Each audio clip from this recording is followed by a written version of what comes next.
the bar, drinking once again. I should really stop. The cliche is nauseating. Look at everyone. Talking about those mundane things in life you talk about. I keep to myself, watching. I'm just an observer, a detective building stories out of fragments, the traces we leave behind. Yes, something about the traces we leave behind. Who will be my main character? He's tall, in the beginning of what appears to be a long life, always dressed elegantly just in case the opportunity arises. The architect. He doesn't know it now, but he will choke on a chicken bone during an important conversation with colleagues on the importance of sustainable architecture in 3 years' time. When he dies, the most insignificant memories will flash before him, and he will wish in an instant he had told more people he loved them. The last image he will see is the bad choice of carpet made by the interior designer, and the hair of someone he's never met wrapped around the leg of his colleague's chair. He will be, like most of us, an incoherent ruin left behind. No one has lived in the past or will live in the future. The present is the form of all life, he mumbled to himself, quoting his favorite filmmaker, Godard.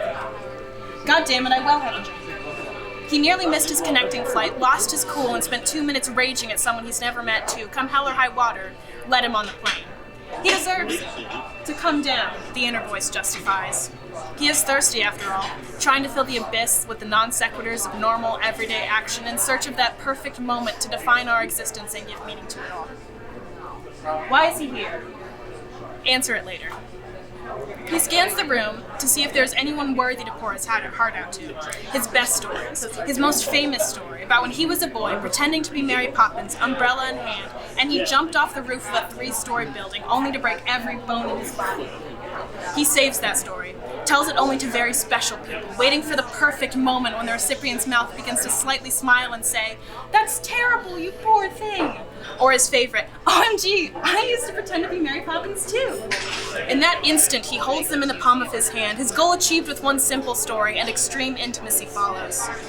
It's not even his memory to tell. It happened to his sister. She nearly died, but somehow he had made it his own. The mind will justify anything. He had been there after all, standing down below, looking up in bewilderment at his sister falling in slow motion from 3 stories above.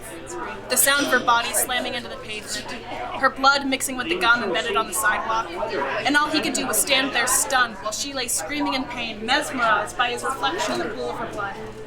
He saw the building towering behind him, and in that instant he knew he wanted to be an architect. Why? He didn't know, it just struck him like how pain sometimes feels good, or a bullet straight through the heart. It was a perfect moment, and he knew. He scans the room, wondering who might it be? Who will be the vessel to hold his stories? Who will remember him after he's dead? Check it. He has to get his room key and drop this ridiculously heavy bag. Maybe take a shower, check out the free soap.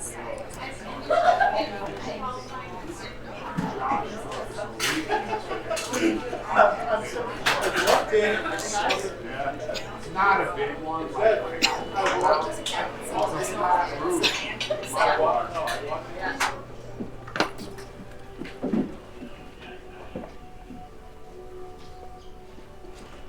The lobby, where all moments collide. What is the title? You must have a title.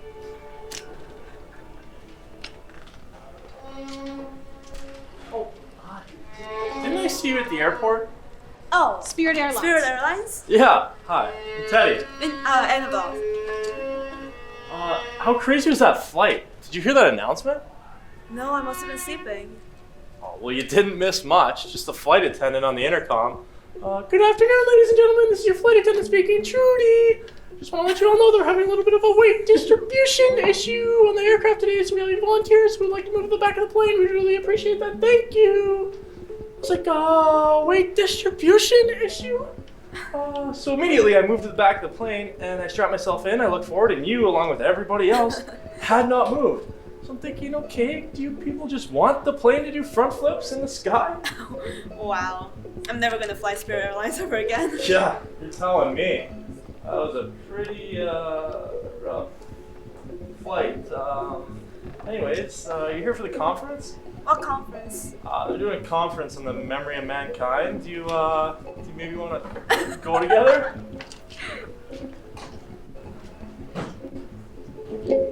The woman looking for her Tinder date.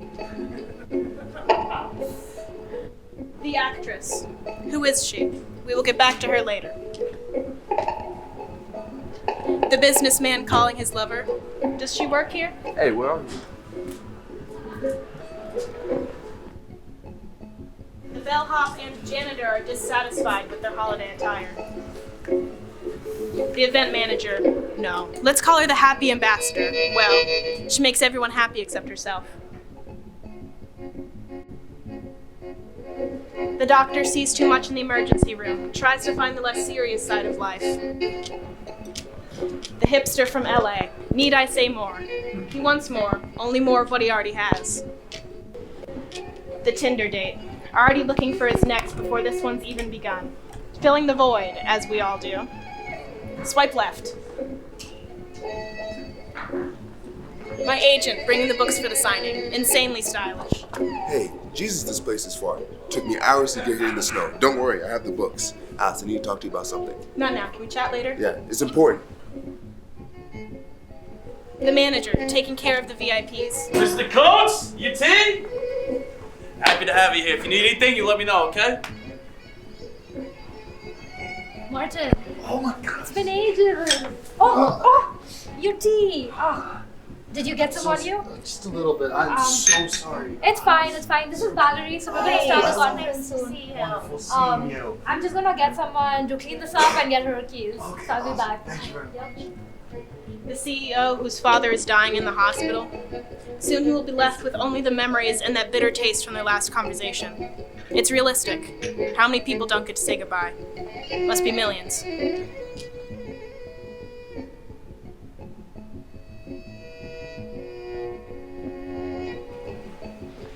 The admissions officer, who might be able to make a difference. Do you think the water has lead in it?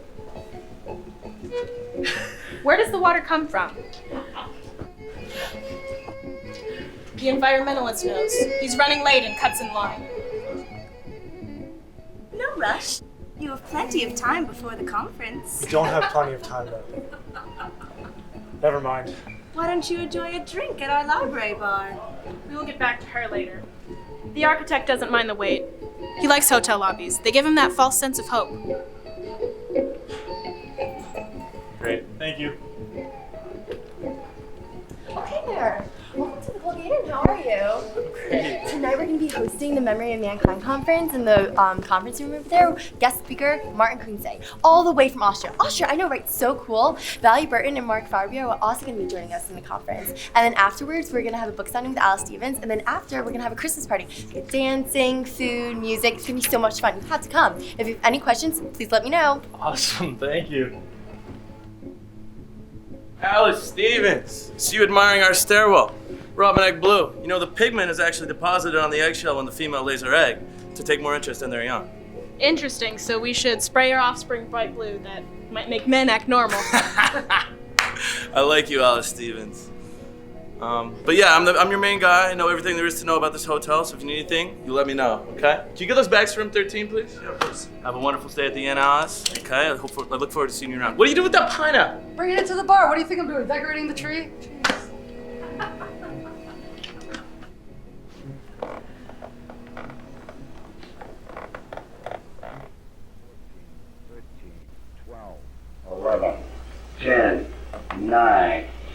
We have ignition sequence start. The engines are on.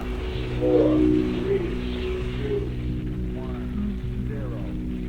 We have commit. We have off. The clock is running. Roger, clock. 7:51 a.m.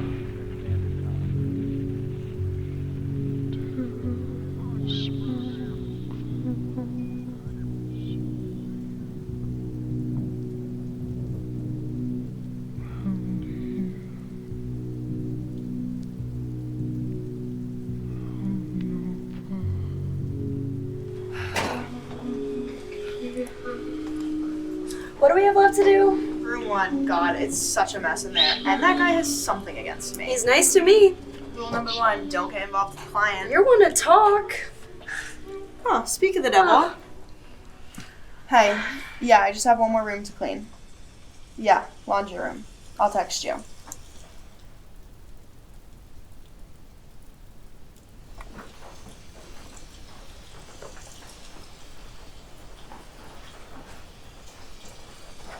Hey, honey. Bad news. My dad was rushed to the hospital today with some chest pain. We really don't know what's going on. Yeah, I had to leave work early, but my car broke down just outside Hamilton. Yeah, I'm alright, but I can't get a mechanic till tomorrow, so I'm stuck here for the night. Don't worry about the kids. I got your sister. Go pick them up. Tell them I love them. Love you too.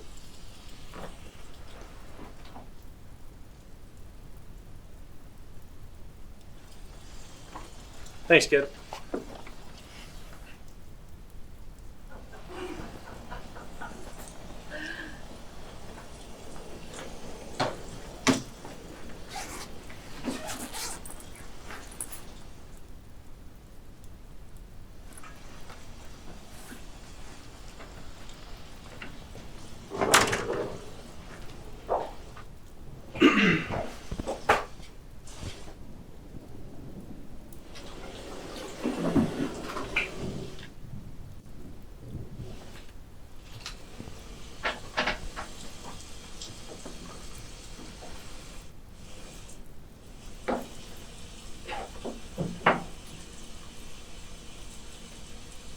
Is that you?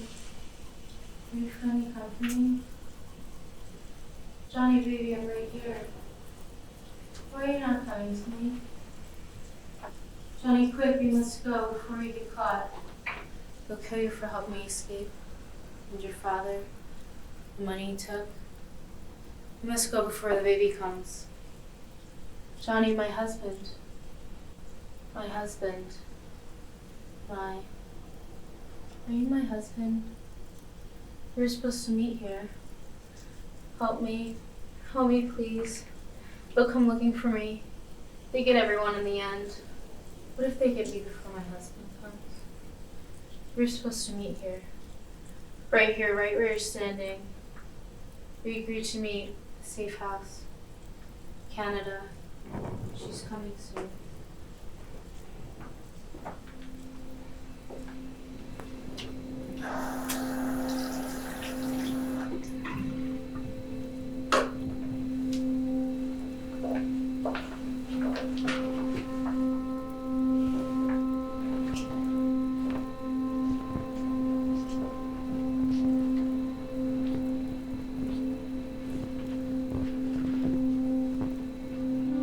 Couldn't even wait till I got back?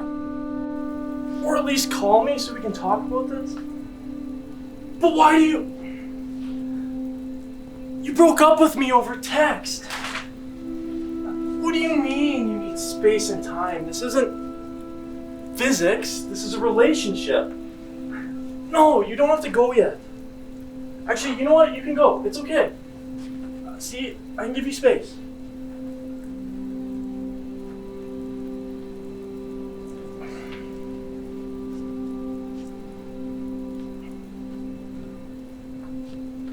Can you at least let me tell you my side in person? That's all I ask. Okay, just don't do anything rash until I get back. Okay.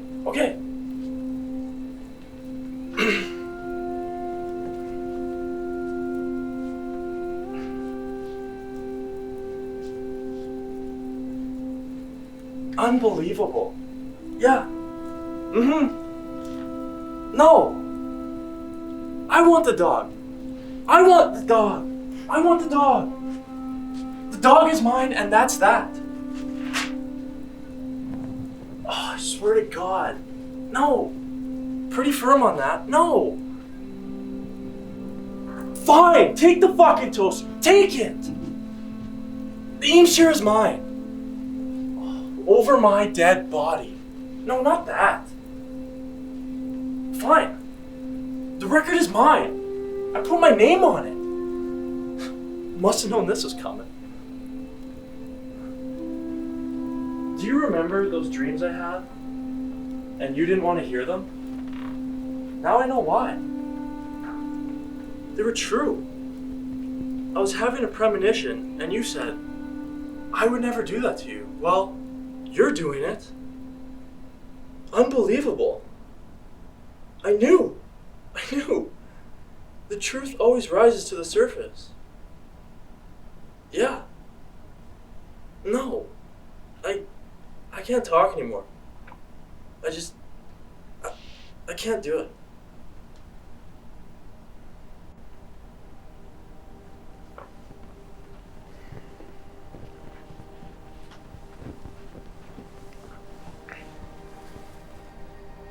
Isn't it funny how the memories you cherish before a breakup become your worst enemies afterwards? The thoughts you love to think about, the memories you wanted to hold up to the light and view from every angle, it suddenly seems a lot simpler to lock them in a box, far from the light of day, and throw away the key. It's not an act of bitterness, it's an act of self-preservation.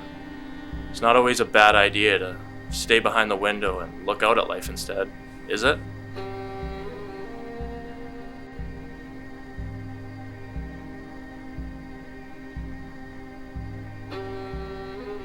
What can I do? What can I do? I'm all alone. I have no one. Help me. Please, I beg of you.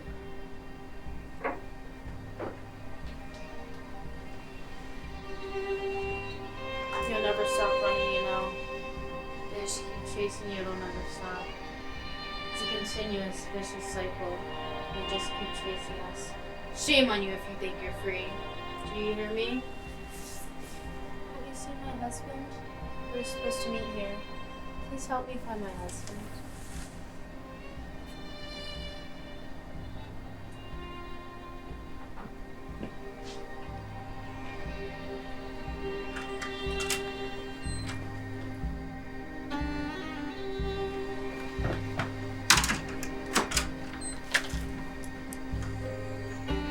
Okay, Riley. Thank you so much for talking to me. I'm so worried. You have to add a new medication or change something or something. I know we're on mental and lithium and abilify, but please just change something. I'm really worried. Alright.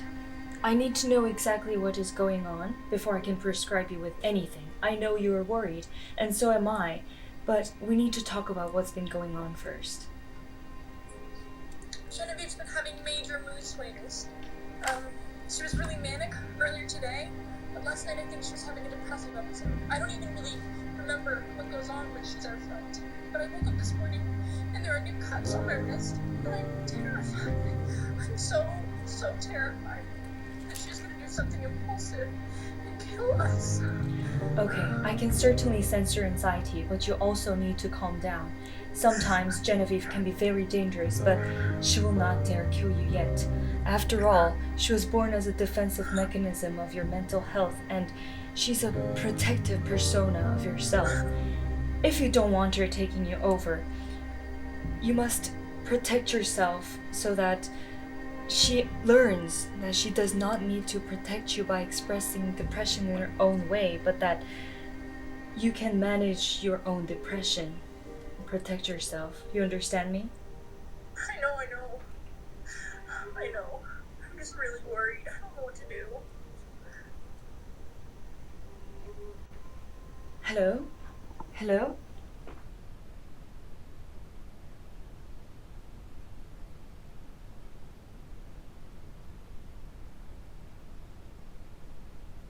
I always feel sick in my stomach.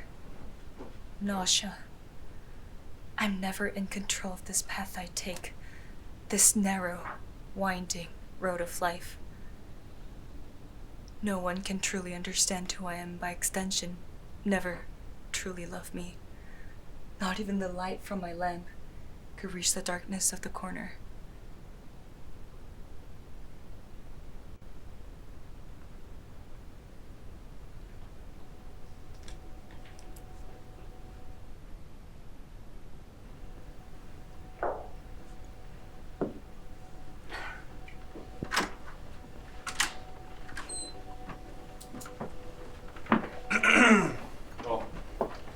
Right.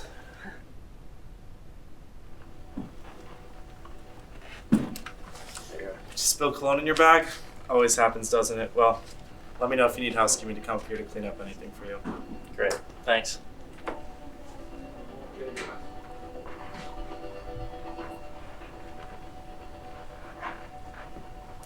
Hi, I'm calling about my father, Mr. Thomas. Room 491. Yeah, he was admitted earlier today. Yeah, that's him. Are there any updates? No, are you serious? Is there any way that I can talk to him?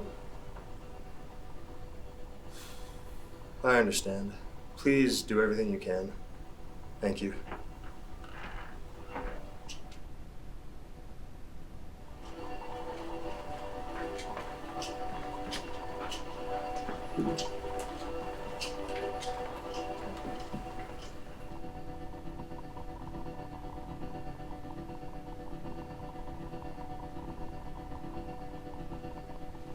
There you are, Alice.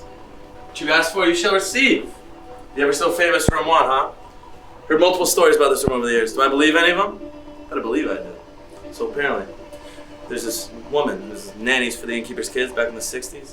Turns out after 16 years, she goes a little crazy, ends up killing herself in room 1.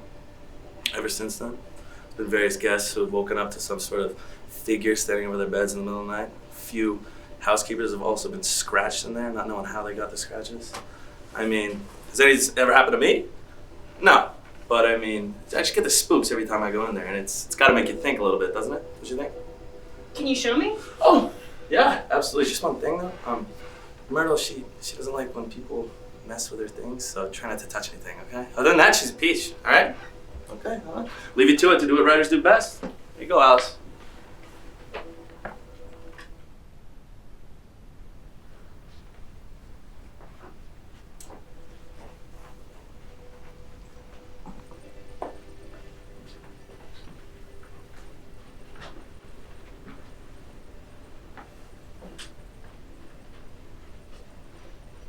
I think that most of this you know already. I was raised by a single mother, never married. I live alone. I'm afraid of horses, I collect maps, and I cannot sleep at night. So here I am. You've discovered me. Right here in the room that used to be mine. Looks a bit different now, doesn't it? You see me. My own words were not enough. I tried.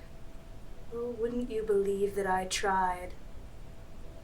I've spun around and around, but sometimes the repetition takes you over. Sometimes you spin and swirl with the demons of your past for so many moments that you become trapped. I've been trapped, and I know suffocation. The suffocation of hot breath that drips against the nape of your neck, and the lure of piercing eyes that beg you to do things you know you shouldn't do. And I know the void. The void that grows and grows and grows until you're swallowed inside of your own darkness. Take my darkness away. I know that you want to use me, a vessel for your pain, the story you cannot confront on your own. Go ahead then. You know how to use words, don't you? I once did too.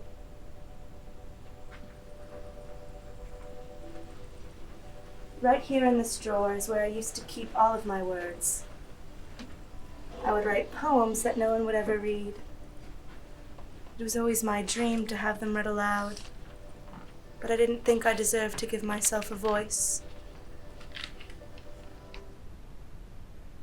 I need to remind myself that I was here. I existed. I felt. I endured. But there came a time where I could not hold on to these words any longer. I need you to take them. You can write. Write me in your book. Look at me. Listen to me. Listen to me, listen to me, listen to me. I want my turn. Come along now, children. It's time for bed. Yes, I have the cough syrup. It's cherry flavored, your favorite. Now come along.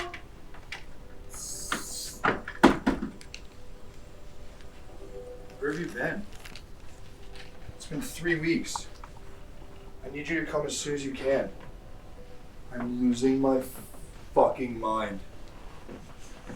Fine. Fine, I'm not gonna argue. You act like you care. But actions speak louder than words. Fuck that, I'm not my father. I can't do this anymore. I'm done. I'm so done. Fuck it. Fuck it.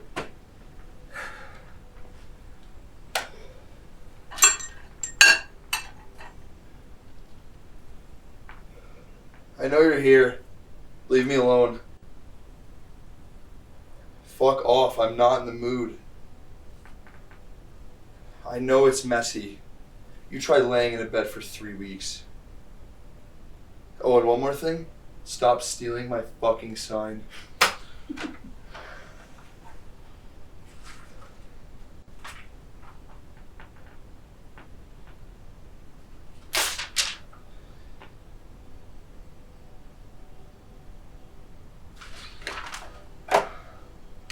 Housekeeping, where the hell are you? I said stop looking at me. I know you're here.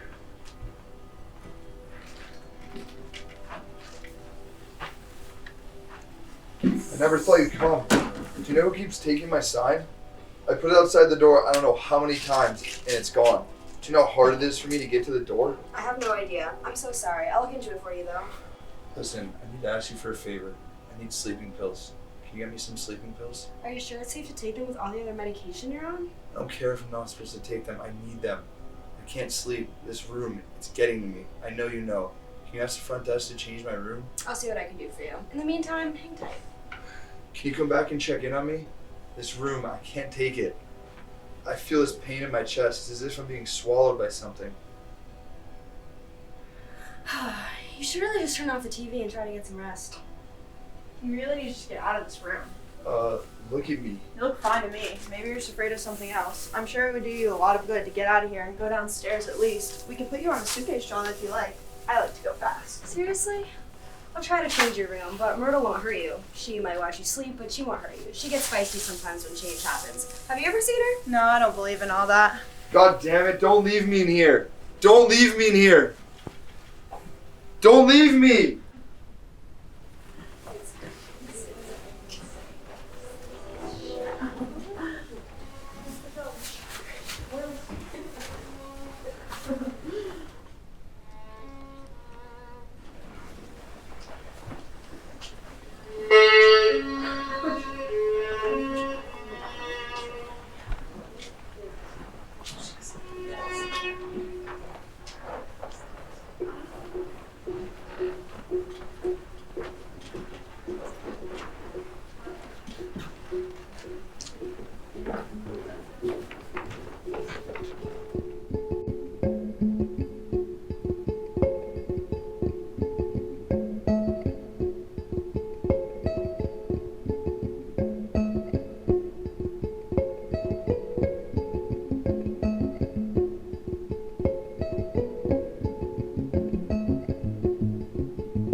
I overheard the manager earlier and I was wondering if I could ask a few questions. Yeah, I'm a doctor. I'm not sure how much I can help you, though. Well, my dad was rushed to the hospital today with some chest pain. The doctors really don't know what's going on. They said it could be symptoms of pneumonia or heart attack, and they're doing some tests right now, but they'll get back to me. Really? What hospital is he at? The Beth Israel in Manhattan. Oh, I can reassure you that he's in good hands. Beth Israel is an excellent hospital, especially in the interventional cardiac care. Pneumonia can range from a mild to serious to sometimes life-threatening infection that can sometimes lead to death. But let's not go there yet. Without seeing your father, I can't say much. Let me know if you speak to the doctor so I don't break down the language for you. That makes me feel slightly better. He means the world to me. Yeah, there's really nothing to get worked up at this point. He's in good hands, so if I were you, I'd just sit back, relax, have a drink. The morning brings a lot of light.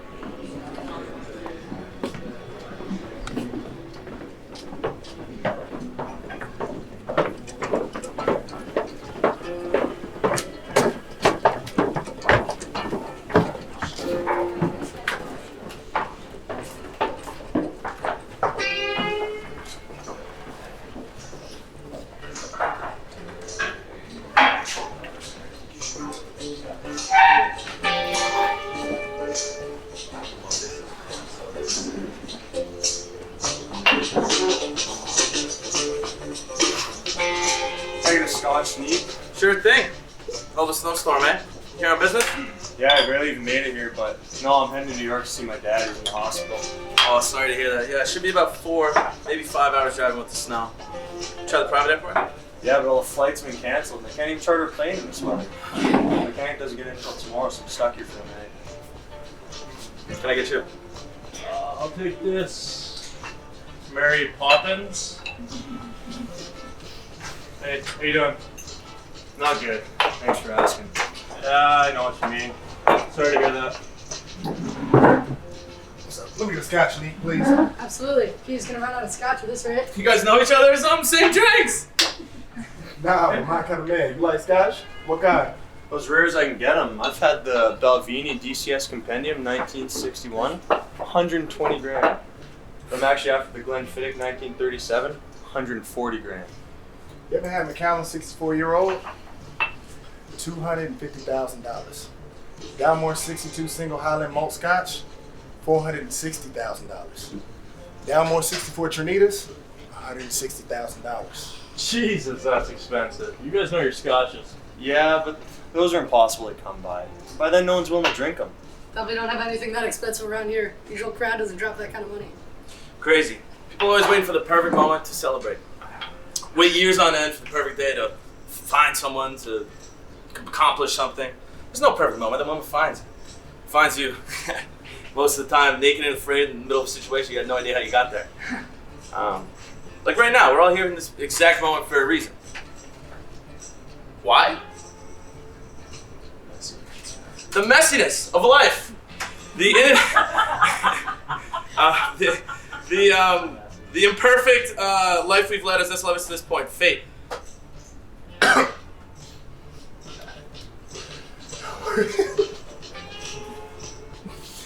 My goodness. Oh, we got a philosopher on our hands. I like that.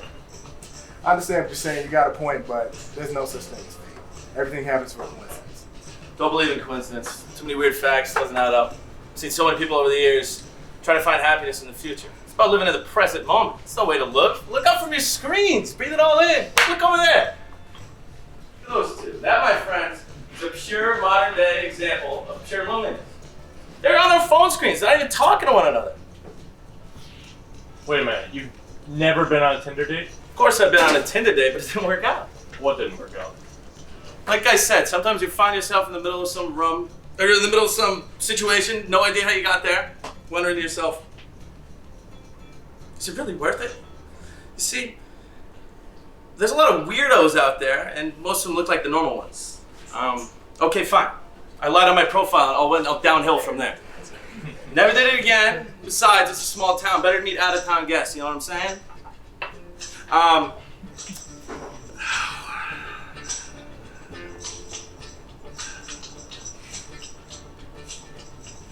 No idea. I know what you mean too.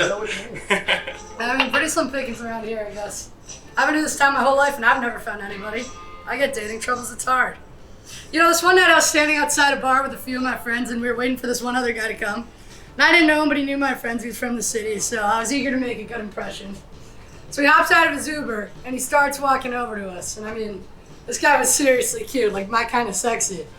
So I'm getting more and more anxious trying to decide how I'm gonna greet him. So he goes in, he daps up my guy friends, and my mind starts racing back and forth. I'm like hugger dap, and finally he comes to me and I go for a nice over-under hug as his hand goes to dap me up. And it was, honestly, I just kind of grunted and turned around. Tried to have fun the rest of the night, but I literally could not stop cringing about that moment. And that's why I love the bar. I can see people, they can talk to me, but never have the anxiety of trying to decide how I'm gonna greet them. It's literally in my job description. What can I get you to drink? Every single time. Honestly, I understand why those two aren't even talking. Sometimes it's easier than picking the right thing to say. Alice Stevens. No scotch neat? Get the route? Yes, thanks. You know, the normal. Absolutely. Make yourself at home. How's the writing going? It's complicated, a little meta. It's coming along. Glad to hear that. You okay, Alice? Any news? Yeah, I'm good. He's still in the hospital. He'll be fine. I'll get there. You ever feel anything strange in room 13? Oh, in room 13, for sure, strange things, but it's more like the presence of something else there with me, you know, but it's nothing like compared to room 1. See, Myrtle's harmless. She's here to protect the children and the hotel as a whole. But you know, you should ask the housekeepers. They know more than I do. Don't even get me started on the attic. Can't touch that place with a 10-foot pole. Send the janitor up there. He's the only one who can handle it. Guy's tough as nails. He may not look at it. Look at him over there. But wow, he's a weird dude, but he's one heck of a worker. Let me tell you. You know, I stayed in room 13 about 3 months ago. I tried to avoid it. I felt something weird in there. Like heard a woman's voice or something. Really? Strange. Ain't it? What brings you here?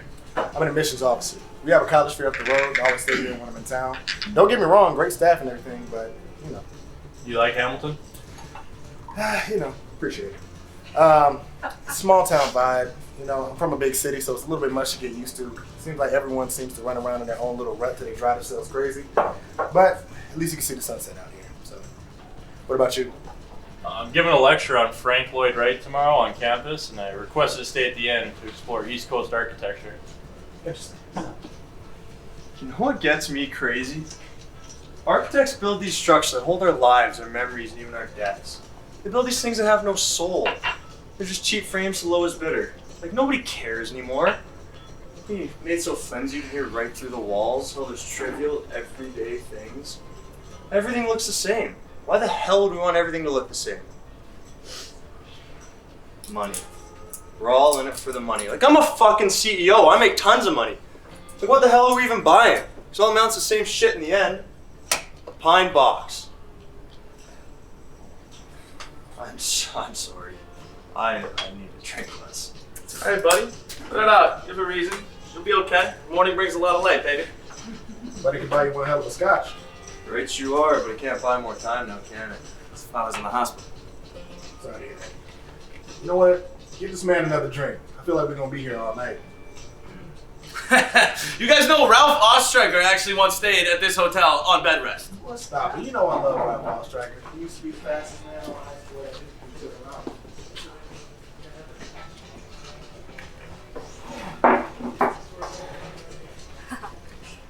Oh, okay, you're Aiden, right? I used to be somebody, but now I'm somebody else. Who I'll be tomorrow is anybody's guess. Okay, Boomer, I'm just fucking with you. It's a Jeff Bridges quote. Funny. He's only like the biggest stud ever. What's up? I'm Aiden. Oh, I'm Hero. Nice to meet you. You look a little, different from your Tinder profile. Oh yeah, and I didn't realize you're gonna be so goth. I mean, it's cool, but, you know, maybe you should eat a Happy Meal. You're so funny. So, like, 6 feet tall, was that a joke too, or did they leave you in the dryer too long? 5'10" and a half, actually. Rounded up, basic maths, you know? People shouldn't be 6 foot tall. It's just GMOs, venture capital, big business. They're trying to own us. Huh? Yeah. So, should we maybe, like, order a drink? Yeah. I was thinking, I don't know, I don't really feel anything on the menu, but maybe like a sweet Shiraz that they have, or like Macallan on the rocks. What about you? Let's do the white peach and gin fizz. Hey, bartender. What's up? I got you. 2 white peach and gin fizzes, please. All right, absolutely. What are you, like a pussy or something? You are what you eat. So, do you go on a lot of these? I mean, I guess, like here and there. I kind of like to go where the waves take me, you know? But they're pretty fucking weird people on Tinder, man. Tell me about it. Yeah. I've had some crazy, wild experiences. Tell me Like this about it. one time, all right, me and this girl, we were hitting it off, so we arranged to meet. I put on my best shoes. I hit the spot. When I get there, Jessica, pregnant. Fully 8 months pregnant, right? What? Yep. And she gave me no prior warning, no, hey, I'm a little pregnant. I might have a baby soon. Nothing. Nada. Oh, that's a yikes. Oh, jeez. I know. You can't get pregnant twice, though, so it worked out. Great night. Yeah, that's true. Thank you. Oh, thank you. Welcome, guys.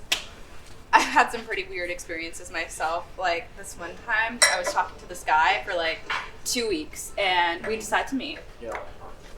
First red flag.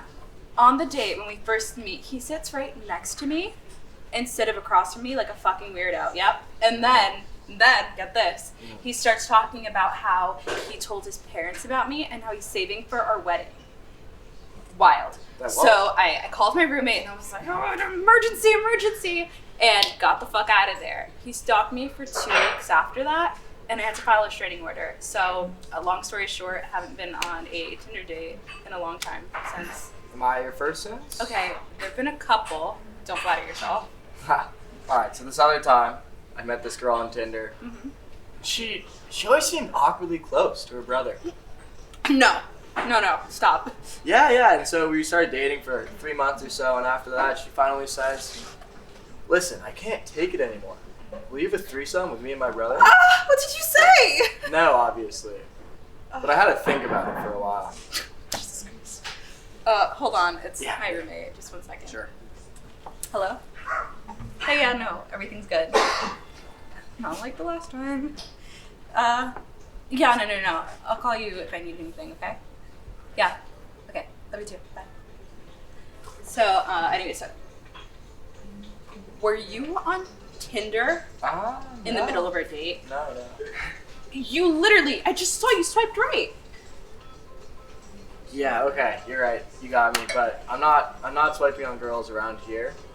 I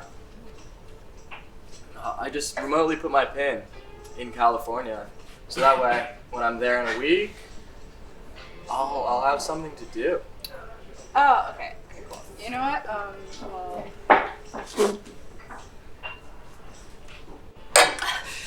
I'm gonna go have fun in California, and good luck on finding something to do tonight, because it's not gonna be me. Hate to see you leave. Love to watch you go.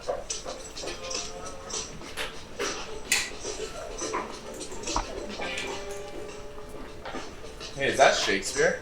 You talking to me, Chief? Yeah, your shirt. Shakespeare. Shakespeare? No, it's Supreme. Just copped it yesterday. No, I'm pretty sure it's Shakespeare. Well, you're an idiot. What even is Shakespeare? You know, like Romeo and Juliet, Midsummer Night's Dream?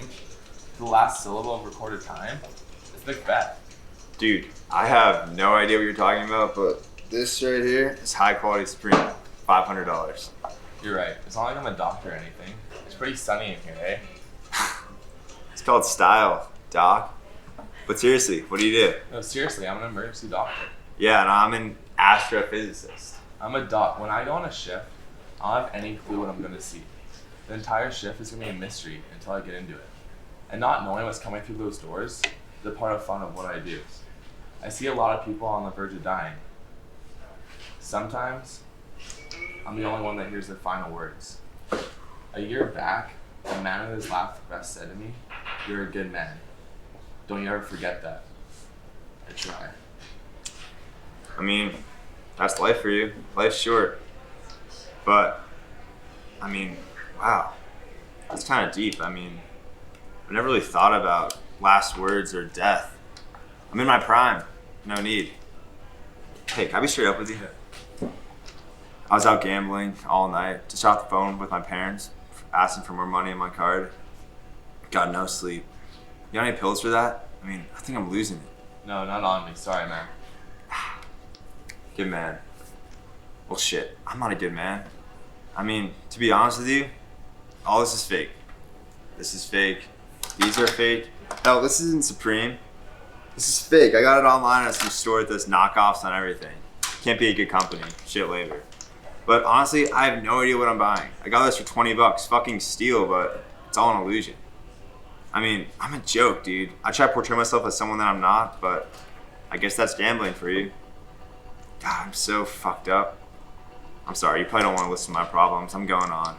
I just haven't had any sleep. Yeah, I'm not a psychiatrist. I'm just a doctor. But hey, man, I know I just met you, but you're cool. You seem like a good guy at heart. Hey, you really mean that? Thanks, man. Hey, but I was wondering about those sleeping pills. Oh, that didn't go so hot. What's up? I made it. Really? Why? Yeah, I clocked that. She was hot. What happened? I go on a lot of these, so if they don't work out, not that bummed. It's been a long night. Jameson? Real long night. I'm in. Hey, can I get 3 shots of Jameson? I'm right up, boys. Where are you from? Los Angeles. Cool. I love Yeah. LA. Best babes in the world there. If you can get past the questions about how much you make and what car you drive, it's the first thing they ask. When I go on a shift, I don't have any clue what I'm gonna see. I did it again, inserting myself into these situations that I have no need for. Good man, my ass. I'm just like them, a hypocrite. We're all hypocrites. Like, look at them, wasting their lives chasing cheap thrills to get their hookups in their designer shoes, when all they want is to be loved and admired by someone, anyone. To be honest, that's all I want as well. Drive a nice car, wear fancy designer clothes, a hypocrite. Listen, I need to talk to you. It's important. Is it about sales? I know, there's a lot of expectations on this one, but I'm still stuffing your pockets so you are all good. I'm the one who has to grease the wheels. I'm getting it done. It's almost finished. Just a little longer. I promise. Don't worry. God, you're beautiful. You know that? Are you drunk? No, of course not. You're drunk? Jesus, Alice. Listen, I need to talk to you about something else. It's important. Not in the right frame of mind. I just need a little more time. You know how I get. I can't have other things cluttering my mind. I can't read a damn book, can't watch a film. I'm going through the portal, the wormhole, you know the one. Just sit, have a glass of wine. A couple days. You're a good man. A damn good man. Where was I? Right, men talking about money and women and power. What's new? We repeat ourselves until the abyss yawns. Heiner Mueller. Words of wisdom. It's the truth. Where was I? Greed. Maybe they're innocent, just looking to connect to anything. Just a little longer, I promise. The speakers of the conference. Oh, Valerie Burton, right? Mark Fabio, I see the shirt. Yeah. Please, take a seat. Oh, thank you. So, what will we be speaking about at the conference tonight? Well, I just graduated from Harvard with my PhD in astronomy, so this is my very first conference, but I'll be speaking about the value of space in society. Okay. Just basically my love for the night sky, which started at a ridiculously young age. Wow, and what intrigued you in the first place? Well, growing up, my dad always had a telescope, and for some reason, looking up into the night sky made my trivial problems a little bit more insubstantial.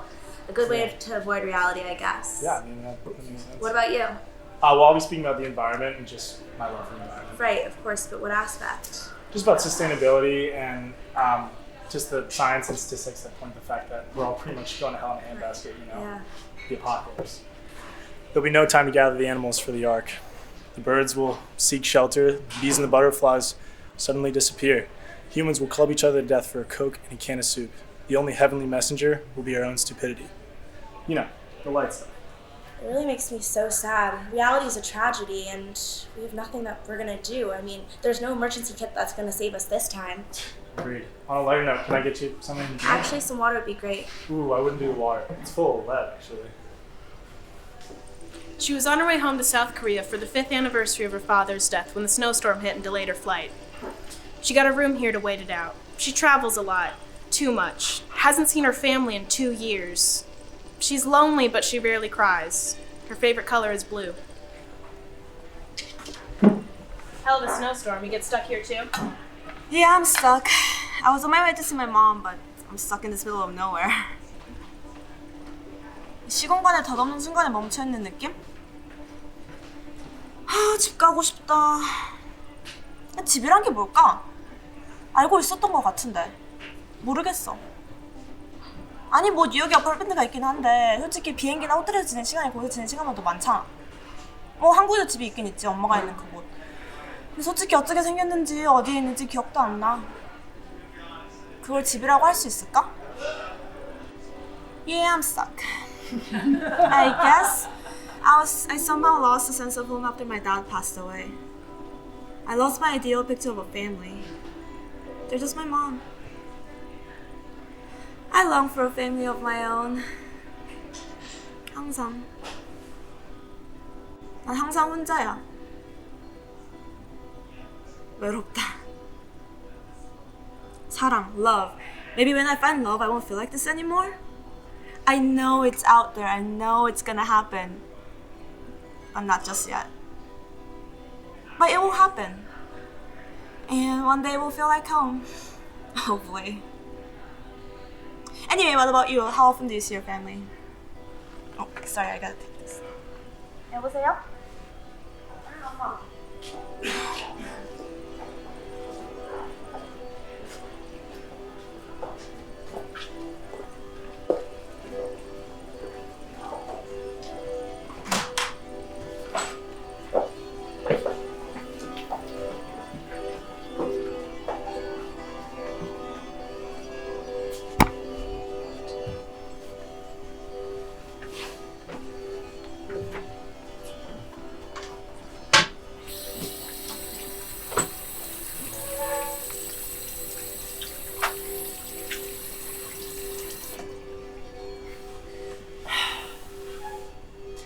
Yes, Maggie, we probably will live to share our memories. It's a conference on the memory of mankind. And we're very interesting in that regard. That girl needs to chill. Please practice, she said. I'm so worried about talking in front of everyone. You're not gonna forget your own memory, you idiot. Well, you want me to remember the entire thing? But fine. I will practice. To humor you.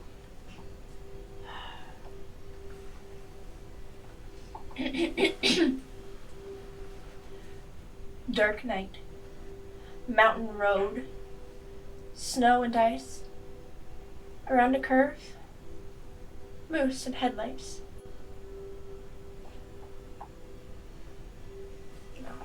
No, this is stupid. I'm not doing this, Maggie. This is stupid.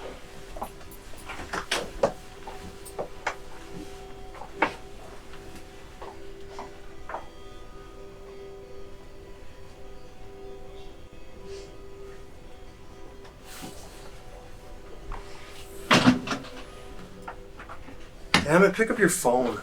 No, I don't want to leave a fucking message. Dad, it's me. I'm trying to get to you, but I'm stuck at this fucking hotel. I'm sorry, I'm trying to get to you. I can't lose you. I don't know what I'd do without you. I want you to know you've been my best friend. Hell, my biggest fan in every aspect of my life. You know that, right? I hope you know that. Stay strong. Please call me back. Just let me know what the docs are saying. Dad, I love you. Call me back.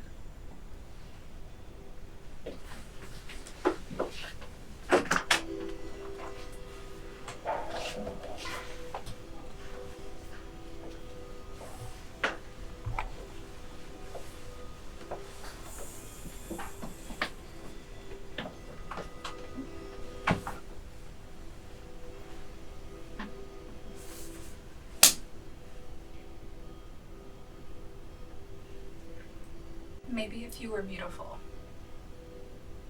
Maybe if you were smart, you were kind, funny, bubbly, wanted. I wonder how things would be different. I wonder how many fucking times I'm going to have to tell you, you're not the girl who gets a happy ending. You don't get a prince or a happy home with the lover who surprises you on your birthday with fresh baked cookies, who wraps his arms around you right before you fall asleep at night, making you feel the safety you've searched for your entire life. You are fucking shit, and shit is all you're going to get. Narcissistic men and fucking assholes and people who touch you like your body belongs to them and make you feel dead on the inside. Disgusting like gold grease.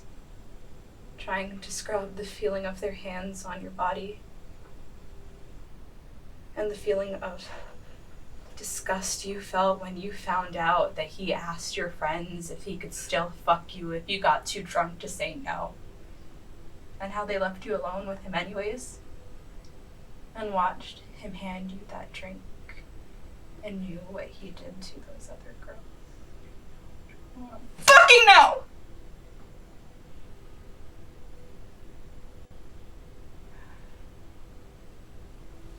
I wonder how much I'd still be suffering if it weren't for that night. But you're the one who asked for this, didn't you? What did you get? You got left feeling empty, bone dry, barren, a being devoid of oxygen, so stop trying to be the girl you're not, the girl you'll never be, because guess what? She's fucking dead. So, pull yourself together, hero. Stop feeling sorry for yourself, because you'll never deserve more than what you feel on the inside.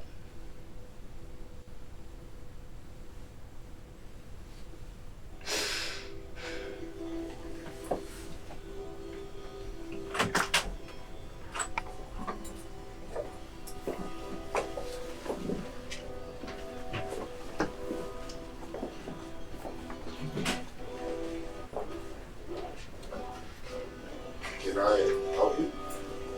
Can you help me? Where's my husband? Please help me. Are you lost? Are you here to help me? Can you help me? I can't find my husband. We were supposed to meet here, right here. Please, please help me. Maybe you should sit down. No. We were supposed to meet here. Right here.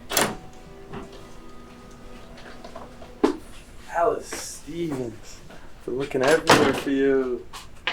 This is our portal. I wanted to show it to you. I'll leave it to you to do it right or do best.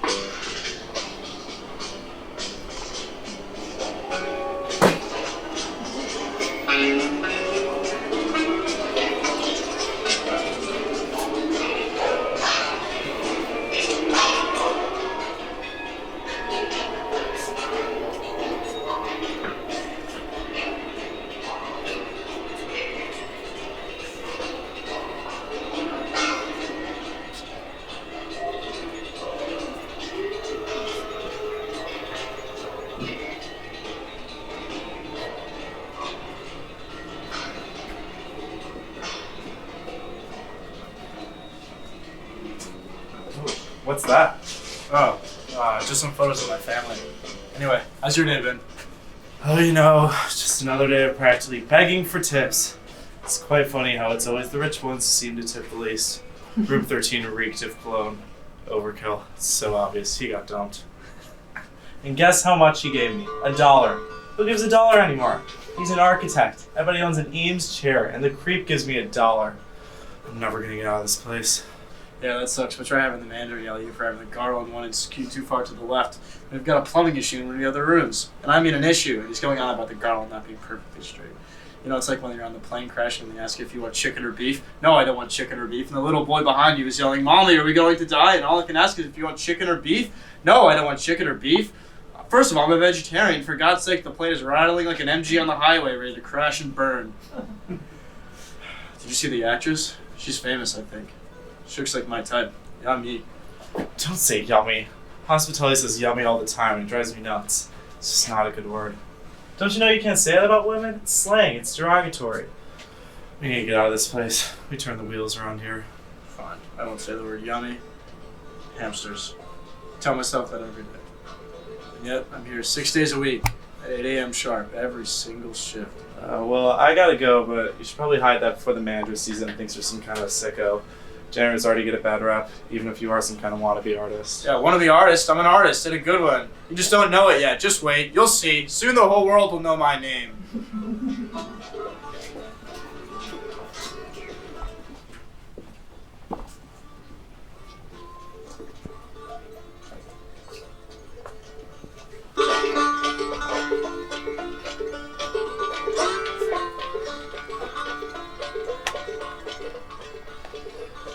You know, I don't agree with what you're doing here. He's gonna find out one way or another. Please, God only knows what he's up to every night in the city. And can you please shut up? Derek's gonna be here any second. I don't care. Never liked that guy anyway. You're telling me you like Mark better after everything he's done to me? No, I'm not saying that. I just think you could be in either of these relationships. You know I don't like to be lonely. Better to be lonely than with an idiot. Keep your voice down.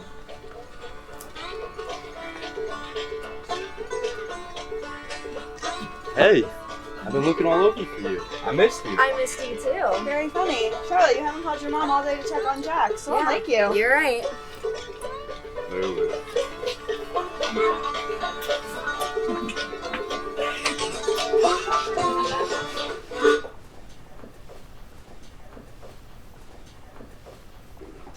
You ever see anything down here? Yeah, sure. I've seen things. Lots of things. I've learned a lot about the way people behave behind closed doors. Let me tell you, you can lose your faith in humanity and the next day be moved to tears. The thing about hotels is that they're temporary, and maybe the interactions I've experienced are temporary as well. Take Myrtle, for example. Maybe she loved too much, and that's why she's trapped here. She's everywhere in this hotel, but she's kind, at least to me. I hope to God this is all temporary. I don't want to be trapped in the bowels of this hotel for the rest of my life, but you gotta do what you gotta do now, don't you? Well, I better get back to it.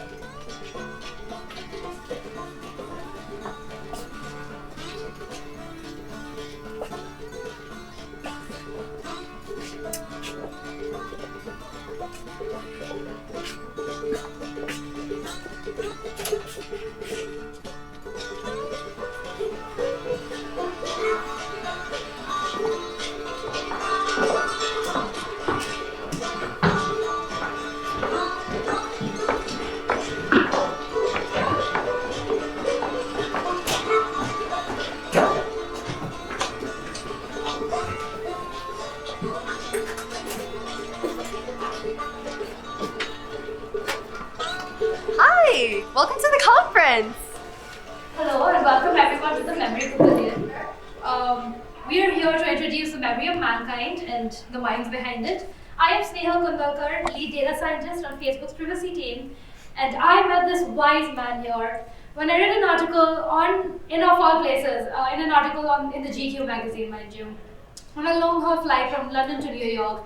And you know, a time capsule buried deep in a salt mine in Austria. I figured he's either very intelligent or very crazy. Little did I know he's both. But I decided to send him along some of the memories that, kept coming back to me from my childhood, like when I pronounced cooperate as cooperate, or how every time I would flood back home in Calcutta, my father and I would race paperboards. All insignificant. No. Beautiful and timeless. Her piece was the first put into the personal context of Memory of Mankind. Well, I don't know about all that, but that's how we first came into contact. From there, I helped lead a small team of volunteers to randomly select some Facebook profiles to put into the Memory of Mankind. Just snippets of lives at a moment in time. Anyhow, that's enough about me. Please allow me to welcome an astronomer who will help us understand our space and of the universe and our place in it, Valerie Burton.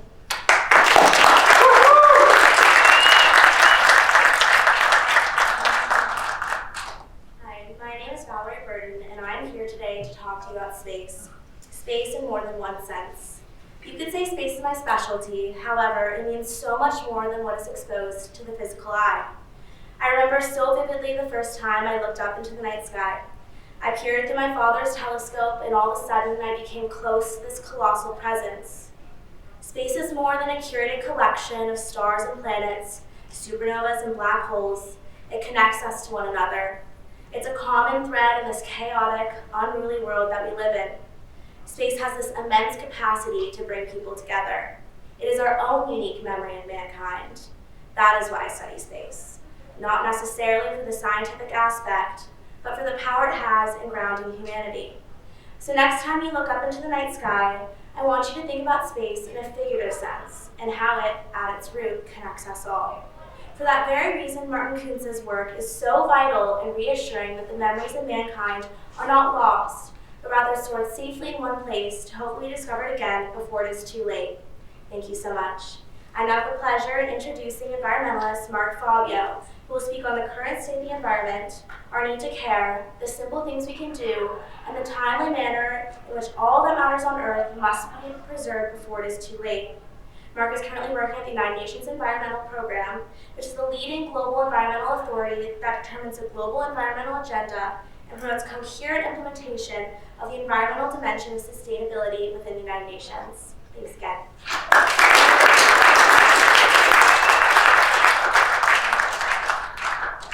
Thank you, Valerie.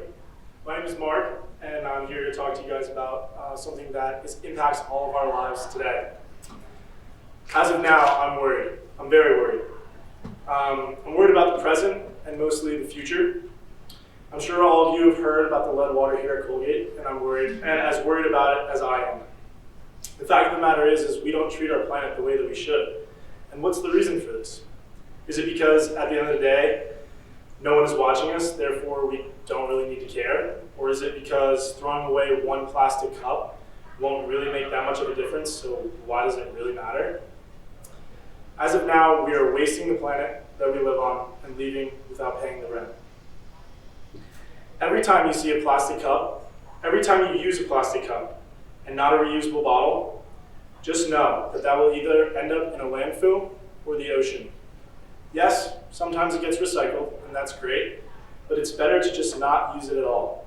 About 1 million plastic water bottles are sold around the world every single day, and how many of those do you think get recycled? Only half of those will be recycled, and 7% of them turned into new bottles. Our oceans are filling up, our wastelands are filling up, and the only way to stop this is to care. Care about our future.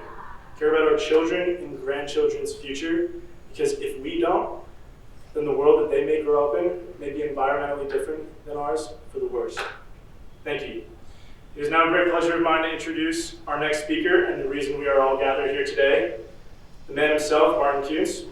Martin works as an artist and independent researcher along on long-term transfer of information in the fields of human history, evolution, biology, geology, and astrobiology. Martin is the co-founder of the Memory of Mankind project in Hallstatt, which stores information for 1 million years. Martin?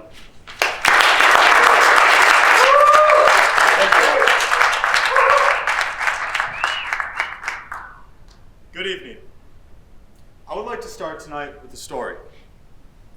When I was a child, playing on a Mediterranean sand beach, digging a hole like most kids do, I stopped, took a Coke bottle from my parents, emptied it out, took a piece of paper, wrote my name, contact information in German, and buried the bottle. Silly me was expecting a beautiful Italian woman to find it and contact me. So I waited. 10, 20, 30 years. Nothing. Something amazing happened. 33 years after I buried that bottle, an old dog walking retiree contacted me. I've thought about that a lot since then. What will we remember from our time, the time we are living in now? I would like to read you 2 pieces of text. One from a poet and one from a president. First piece of text. When you get what you want and you're struggling for self, and the world makes you king for a day, then go to the mirror and look at yourself and see what that man has to say. For it isn't a man's father, mother, or wife whose judgment upon him he must pass. The fellow's verdict who counts the most is the man staring back from the glass. He's the fellow to please, never mind all the rest, for he's with you clear to the end, and you've passed the most dangerous and difficult test if the man in the glass is your friend.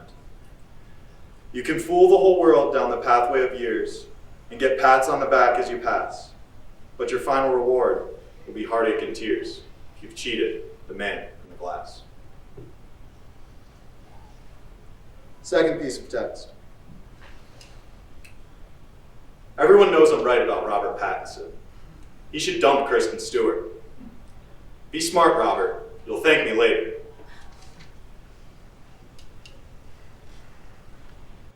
First piece of text was found on the cell wall of a convict who was later executed. Second piece is from your President Donald Trump's Twitter feed. Both of these pieces are data. Data accounts for 3% of our carbon footprint every year and is only increasing. Soon, data like this will be forgotten, forced by machine algorithms to be deleted for energy conservation. My goal is to hold on to what is worth holding on to at the Memory of Mankind. And that is what we are doing there. Thank you.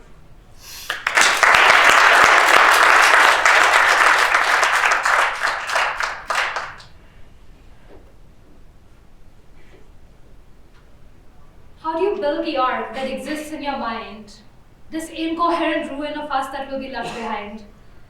Who will read the novels of our times and decipher the meanings of our lives? Will the alien forensic find the broken backs of our civilization? The chicken wings tucked away in McDonald's bags? We have a responsibility to remember who and what we are, because as we all know, we're headed towards destruction in one way or another. We'd like to end this presentation by asking some of you to share your memories.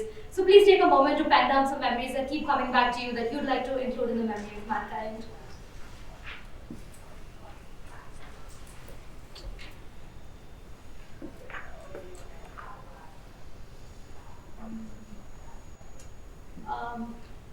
Ma'am, you're here in the blue sweater. Would you like to share your memories?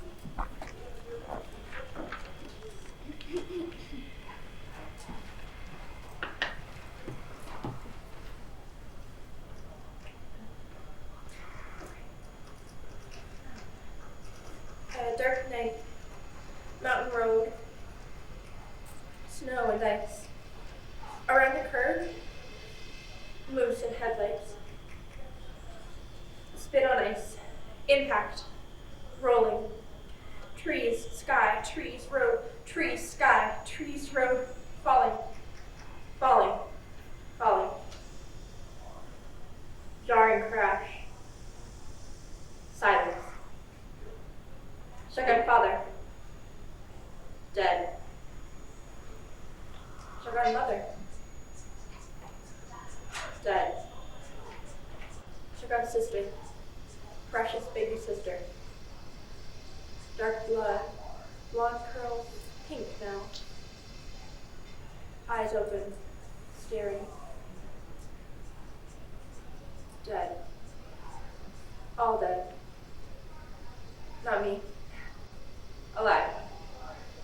I'm still alive. I open the car door and we're on a ledge on the side of the mountain. The morning stars are beginning to fade as the sun rises over the valley, and it's red, like blood. It is a new day I will get to see. My family, however, will not. And for the first time, I realize that I'm completely, utterly, inescapably alone.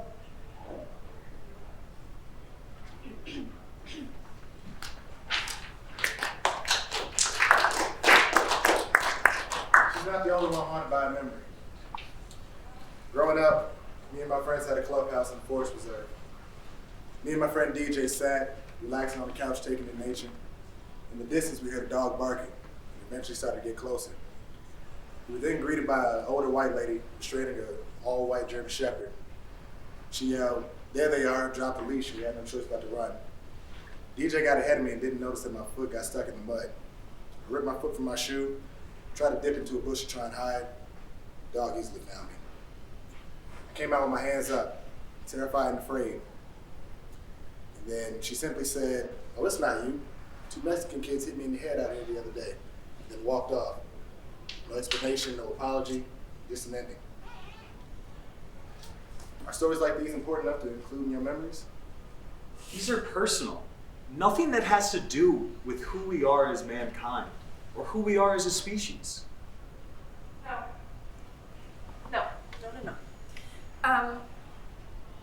My name is Becky, and Riley, and Genevieve. I have an dissociative identity disorder, and I have so many memories, and I don't know what's real only to me and what's real to the rest of the world. The car crash my family died is very real to me, but they say it never happened. Who decides whether the defining moments of my life are worth recording? Who decides whether my memories are worth a tile? You know, I've been going through this conference, I've been thinking, how can we decide what memories to keep when most of history has been advantageously told through the white man's perspective? How do you know what memories are important, and how can you tell people that their memories aren't valid? So many people have been told that their stories are not legitimate, or that they don't matter because their stories don't fit inside a neat box. Yeah, that's true. Shall I bring up Native American history in this room? How much are one of these tiles worth? Who can actually purchase one of these tiles? Who can purchase one of these tiles? Who's gonna pay? I'm not buying that. I'm not. Who's gonna do it? I'm not buying that. Please, calm down, everybody. Everyone shut up! Oh, I don't know what just came up with. That was weird. Well, there's gonna be book signing with Alex Stevens in the room next door, so why don't you all follow me calmly and then join me with the Christmas party. Let's go.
you so much for talking with me.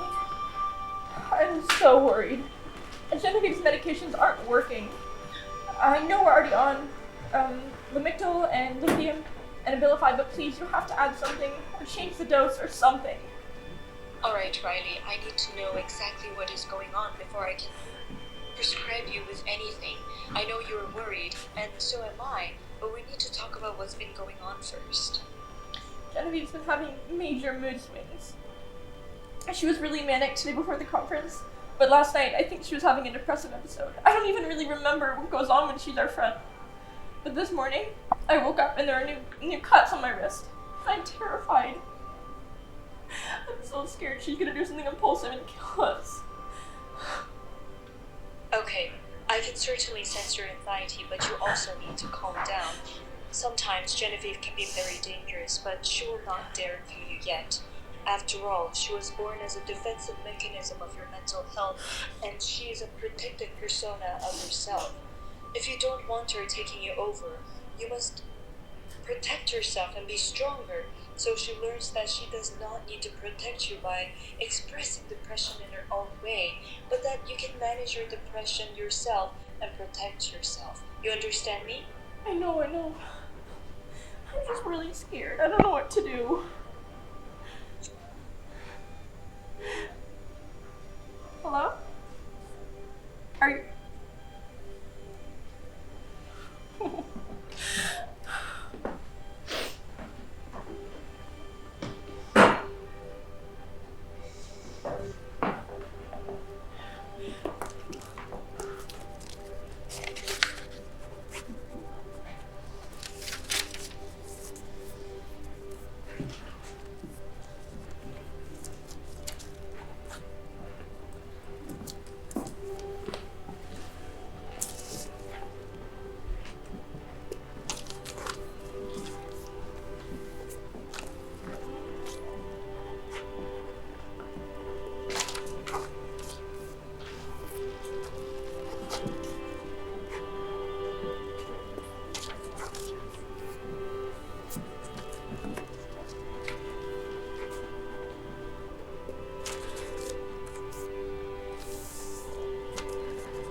Can I have a chat with you now, please? It's important. What is so important that you have had to bother me about this all day? Just wait until I'm done with the book signing. Look, I'm tired of going back and forth with you, but I honestly have something very important, and I think it would be best to talk now. All right, folks. Sorry, we'll be back in just a second. They'll be right back. Where are you guys going? Where are you guys going? What's going on? I have some very sad news for you, but I feel like it is necessary for me to tell you. What is going on? What are you talking about? Your father has died.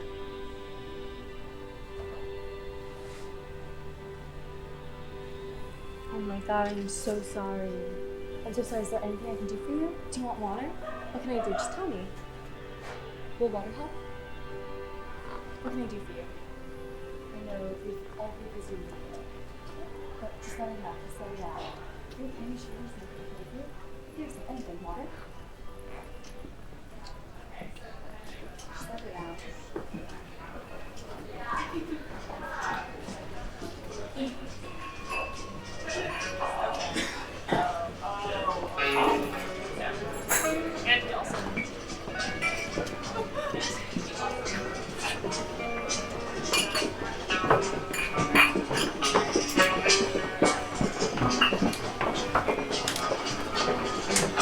One pill makes you larger, and one pill makes you small.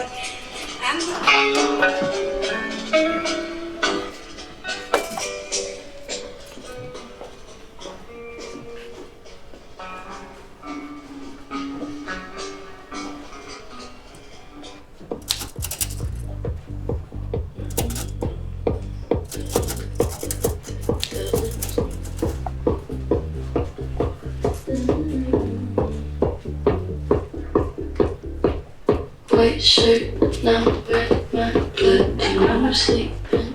Yeah, yeah, tidbits goes creeping. Look around like no one knows. Think you're so criminal.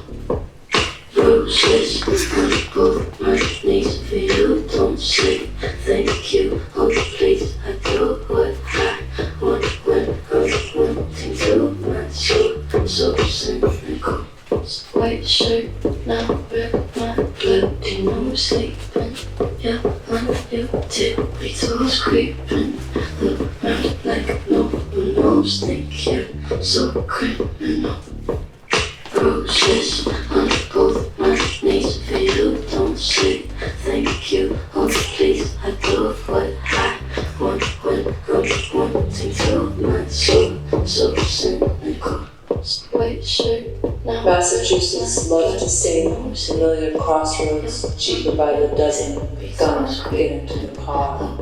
Seoul, Korea, mind-breaking craziness, aha, eternal sunshine in the spotless mind. It all comes together. Bronx, New York City, celebrities. The theater was never an option, but filming sexy Eric videos was. Little scurry in Pan's Labyrinth, my mother was a ballerina. Chicago, Persona, take me out of my shell. Broccoli and Parent Trap. Hawaii, San Francisco, Goodwill Hunting. My dad always has a telescope. Space.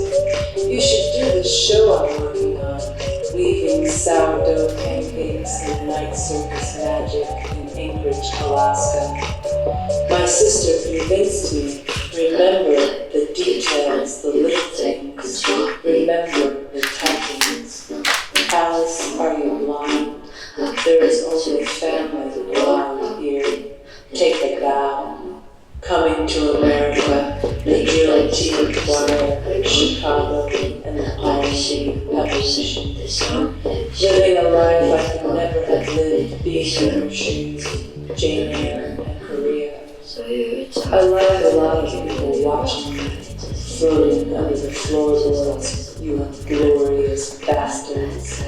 Being on stage in Norristown, New Jersey, diving into characters, into the wild music, mini golf and hockey, transitioning into objects, something you can't be, good.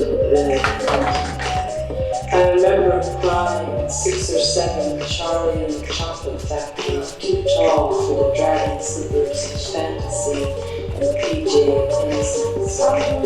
Young kid who had no limits, dogs and buffalo, eye-opening, Star Wars and your dad. No limits, no desk, everything is different in the longest yard. Problem solving the big picture, cutting corners, Charlie in the Chocolate Factory, grandfather, mom, and Buffalo will expose you.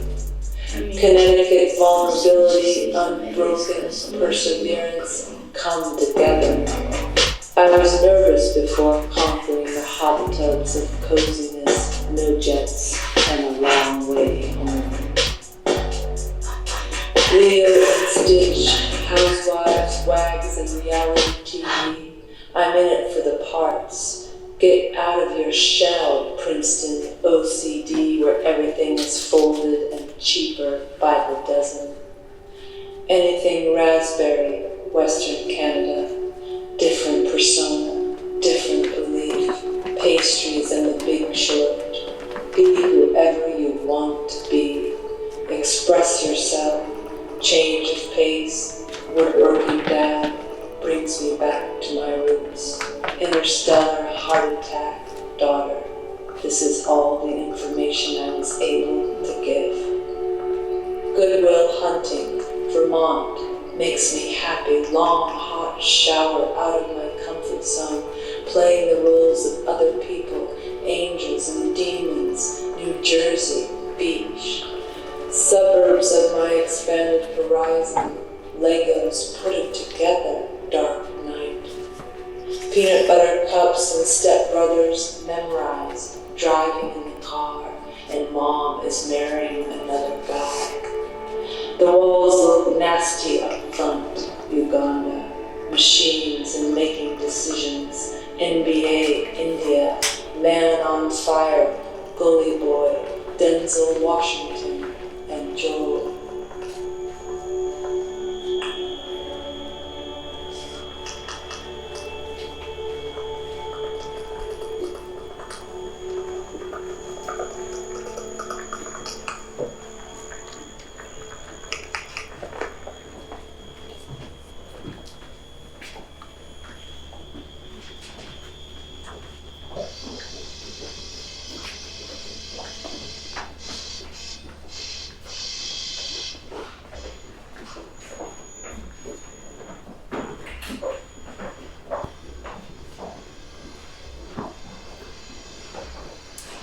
Alice Stevens. Another Scotch neat, get the rub? Yes, thanks. You know, the normal. Absolutely.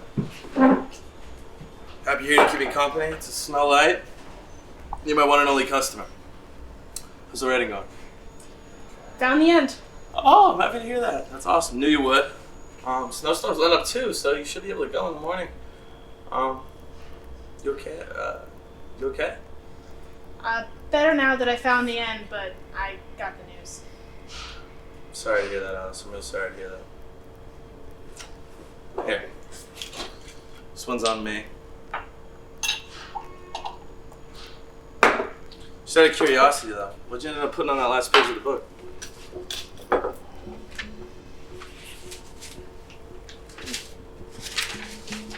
Dear Martin Kunze, I have left you the memory pavilion for your storage in the salt mines of Austria. It seems we all want to be remembered and place the handprint in the cave. I will leave it up to the alien forensic to find these fragments and decipher the contents of the book. Hotels contain so many memories, and if one is really listening, you can hear them all colliding together. The schizophrenic layers at times stacked on one another in a cacophony. A single cry to connect to the listener, to be heard or remembered. Are we not one hotel spinning in the middle of nowhere? How can we ever find the construction of its rooms nor the sentry who observes them? Not even the architect could describe the hotel we're in. Nonetheless, these moments came to me while in room 13 some 5 years ago, and now they are yours to store. Strange how the encounter at the hotel all those years ago is now intertwined in the pages of the book. I leave you the mystery as to who the main character is. The meaning of the book not known, and only your perspective will make the thin red line. But with time, the one who finds these words on the ceramic tiles of civilization, and hopefully with distance to be able to fabricate the story. I have left the book at the receptionist's desk for your handler to receive. To the last syllable of recorded time. With gratitude, Alice Stevens. Thanks, Alice. Good night and good luck. Just remember one thing, there's no such thing as perfect moments.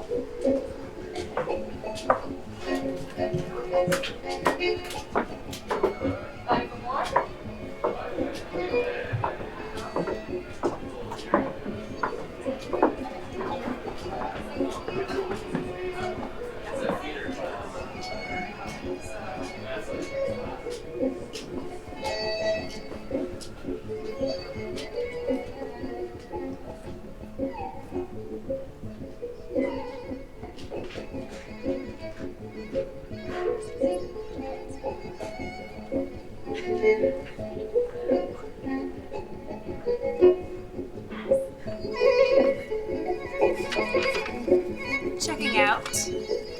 Someone left this at the bar. Thank you for staying at the Colgate Inn.